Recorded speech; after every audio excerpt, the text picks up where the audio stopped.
Michelle Macumber is a writer-researcher who worked as webmaster for Jimmy Swaggart Ministries from 2008 to 2011.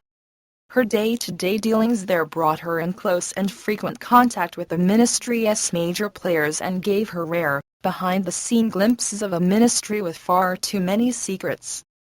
It was a ministry not only ravaged by greed, lust and hypocrisy but one driven to extremes, to hide their dirty secrets from deceived donors at all costs. For those of you who think Jimmy Swaggart's peccadillos in the 80s permanently knocked him out of the televangelism arena, think again. With the launch of his Sun Life broadcasting network, Swaggart is now pulling in roughly $500,000 per day during his monthly 4-day begathon. That sum does not include the donations that are called in, mailed in, or made online during the rest of the month. It also does not include proceeds from the mountains of books, CDs and Bibles that the ministry relentlessly peddles, or the untold millions Swaggart receives in rental income from his extensive real estate holdings. Swaggart's personal home sits on some of the most expensive real estate in the Baton Rouge. His estate includes 3 houses, a gazebo, a pond, and 20 landscaped acres. Swaggart once described his house as a modest 2-bedroom cottage. That, however, is a stretch even for a seasoned talebearer such as Swaggart. One of Swaggart's bathrooms in his cottage boasts a 4-column jacuzzi with a gold swan that spouts water into an 8-foot-long tub. The square footage of Jimmy and Frances' house alone is 9,337 square feet. That's some cottage. An unidentified Swaggart family member has placed the worth of the Swaggart's 3 homes and surrounding acreage at $30 million. It sits across from the highly exclusive Baton Rouge Country Club, which cost in excess of $40,000 per year to join. Of course, the Swaggarts are proud members. According to a report by John Camp, the investigative reporter, who broke the original hooker story, Swaggart purchased the lot adjoining the one he already owned in June of 1985. That was less than a month after making a desperate plea for money from his television audience, in which he claimed that severe losses were threatening the very future of the ministry. Swaggart said he was forced to buy the land because of death threats and the discovery of intruders on his property. We felt if the wrong people got that property, we would be in trouble. He is quoted as saying, "This of course is preposterous. How many people could afford a multi-million-dollar property just to harass Jimmy Swaggart?"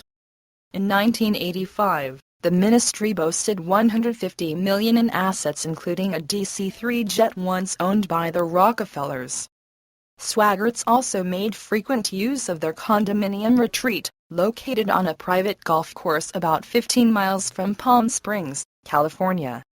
Swaggart claimed the condominium was a gift, but state land records tell a different story. According to those records, the ministry bought the condo for $280,000 in 1986. Swaggart has never had trouble raising money.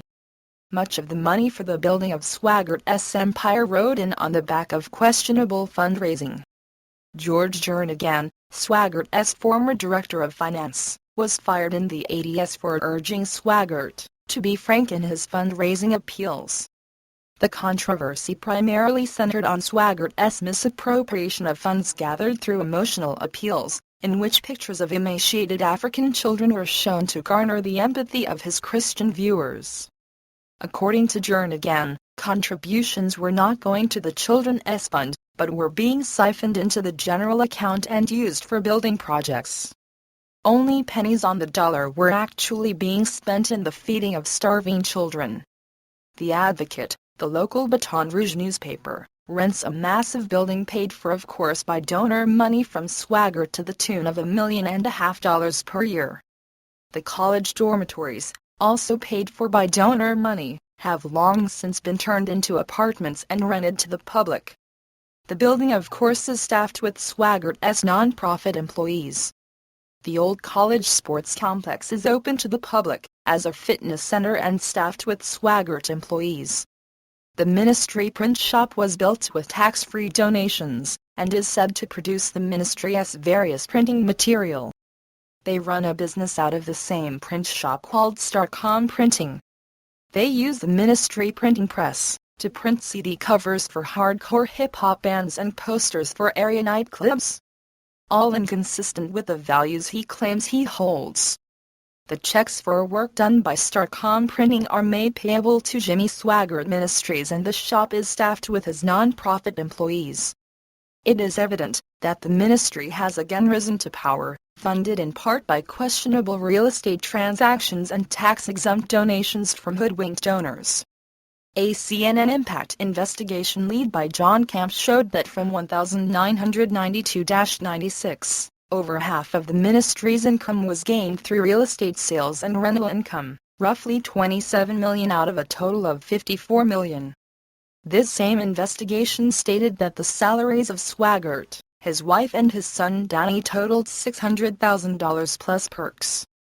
It would be fascinating to know what they currently make since the launch of Sun Life Broadcasting Network.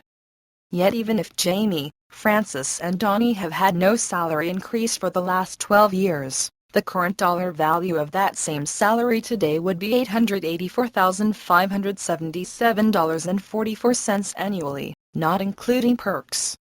That is more than the President of the United States makes. Yet they unashamedly urge their donors to give till it hurts. One of Swaggart's more controversial dealings was with a man named Sam Rissell. Rissell paid over $2.1 million to the ministry for options to buy the ministry-owned land now occupied by the Mall of Louisiana. The land was at the center of a scheme in which Rissell swindled investors out of $16 million. The highly publicized investigation into the ordeal eventually put Rissell behind bars. The constant local news coverage should have alerted Swaggart to the fact that he was dealing with a con man. However, the ministry continued taking money from Rissell. At one point the ministry was receiving $10,000 in cash per day from Rissell, in order to keep the land option open. This enabled Rissell to continue his scheme, and bilk even more money out of unsuspecting investors. Then, in 1996, at the same time Swaggart was making his on-air appeals for church van, the ministry bought a fleet of 5 Mercedes costing the ministry roughly $250,000. These cars were purchased just days after the $10 million land sale of ministry property to the Mall of Louisiana. Swaggart claimed the cars were a gift from Clyde Fuller, a wealthy donor, but then Swaggart always did have difficulty telling the truth. According to motor vehicle records, the cars were purchased by Jimmy Swaggart Ministries and Family Worship Center Church. Prior to 1982, Swaggart's operation was classified by the IRS as a tax-exempt religious organization.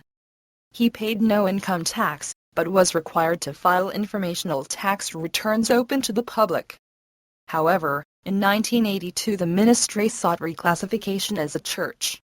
Churches are not required to file an informational return, nor are they required to make their financial dealings public. While ministries are not required to make such dealings public, many do. If Swaggart runs his organization as above board as he claims, then why would he not be open with the public about any and all financial dealings? I personally think it is time to demand accountability.